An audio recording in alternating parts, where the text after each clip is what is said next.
Hey, this is Connor, and welcome to lecture 4 of section 1, which is the How to Learn section. And in this section, or in this lecture, we're going to learn about what's called the linking method. Now, the linking method works by tying new information together with information that you already know by linking them together in your mind.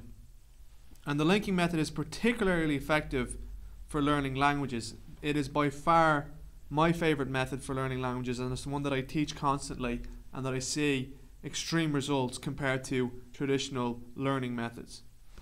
Now, in the linking method, you're going to link the objects together in your mind for around 10 seconds at least. So in the other lectures, I didn't give you a specific time frame of how often or how the duration of how long you should actually connect the images in your mind. But when we're going through the linking method, I want you to spend at least 10 seconds. So you're going to have to pause the video each time and connect those images in your mind, like I said, for 10 seconds at least. Now, for demonstration purposes, we're going to use the linking method to learn some foreign words. And the language that I'm going to use to demonstrate this is some Spanish. So we're going to start off nice and easy with some examples of animals. And the first word we're going to learn is cat. Now, the Spanish word for cat is gato. Now, the word gato reminds me of a gato cake, and gato is pronounced like gato. It's the same kind of pronunciation. So to remember the word cat in Spanish, all I need to do is imagine a cat eating a large gato cake. So I link that, I create that image in my mind of this cat eating a gato cake, and then whenever I want to remember what a cat is in Spanish, I see that image and I say, oh yeah, it's gato. Next we have cow. So the Spanish for cow is vaca. Now the word vaca reminds me of a vacuum cleaner. So to remember the word cow in Spanish, I imagine a cow in a field fighting with a vacuum cleaner. And again, you'll remember from before when we tried to make images unusual, that's kind of the idea here. So we want to actually imagine the cow having a struggle with this vacuum cleaner in the middle of a field. And then again, whenever we want to remember what a cow is, then we get brought back to that image and we remember, oh yeah, a cow is a vaca. Next we have mouse. So the Spanish for mouse is ratón. And the word ratón reminds me of a rat on something. So you can see this even is spelled the same, so that's even more helpful. And to remember the word mouse then, all I need to do is to imagine a rat on a mouse. And I put emphasis here by saying squashing it flat. So if you just had a rat on a mouse, that may not be unusual enough.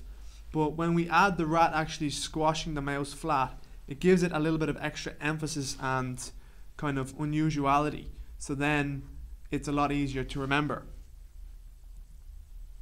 Now let's take a look at some objects. First here we have bed. So the Spanish for bed is cama. Now the word cama reminds me of a camel. Spelled the same, just has an L at the end. So to remember the word bed in Spanish, I imagine a smelly camel sleeping and snoring in my bed. Again, I'm going to create that image in my mind for around 10 seconds and then I move on. Next is table. And the Spanish for table is mesa.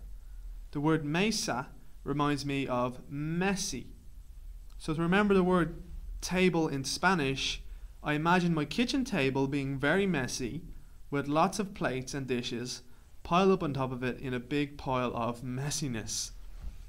So again, it's very important as we go through these that you're pausing the video, you're creating that image in your mind, and once you create that connection, then it's extremely easy to remember the association, and then you'll know when you see the table, the messy table, you'll say, oh yeah, table is mesa. Finally we have cupboard. Now the Spanish for cupboard is armario. The word armario reminds me of this character Mario out of the Mario Brothers, which was a computer game. So to remember the word cupboard in Spanish, I imagine seeing Mario jumping up and down in my cupboard when I open it. And as I see that picture, it reminds me that cupboard is armario. Now, the great thing about the linking method is that it works for all grammar of a language. It doesn't just work for nouns or, objects and animals and places and stuff like that. It works for all grammar. And to explain this and to demonstrate this, here are some examples of adjectives. So the first one we have here is bad. Now the Spanish for bad is malo. And the word malo reminds me of a marshmallow. So to remember the word bad in Spanish, I just imagine eating a marshmallow that has gone bad and spitting it out from my mouth. And remember from before when I say, when you go through these images, try and actually feel the disgust, if it is a disgusting, or just try and put yourself in that scenario, and it makes it a lot easier to remember then. Then we have old. The Spanish for old is viejo. So the word viejo reminds me of a vehicle. And to remember this word then, old, in Spanish, I imagine an old vehicle parked in my garage. Finally then we have happy, and the Spanish for happy is feliz. And this word feliz reminds me of Felix the cat.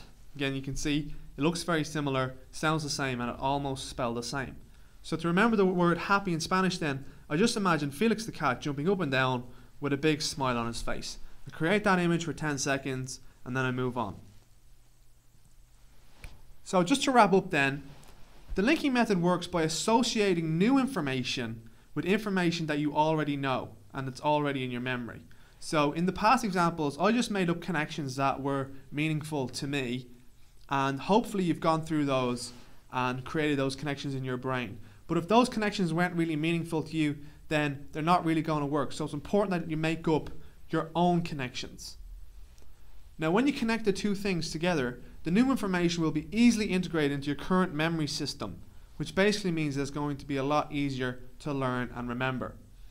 And like I said before, the linking method is fantastic for learning languages, and it's going to reduce your learning time considerably. So if it is a case that you are learning languages and you need to work on your vocabulary and your grammar, then, which we always do when we're learning languages, then the linking method is the way to go. So once you've done with this system and you've learnt the 9 words, move on to the next section.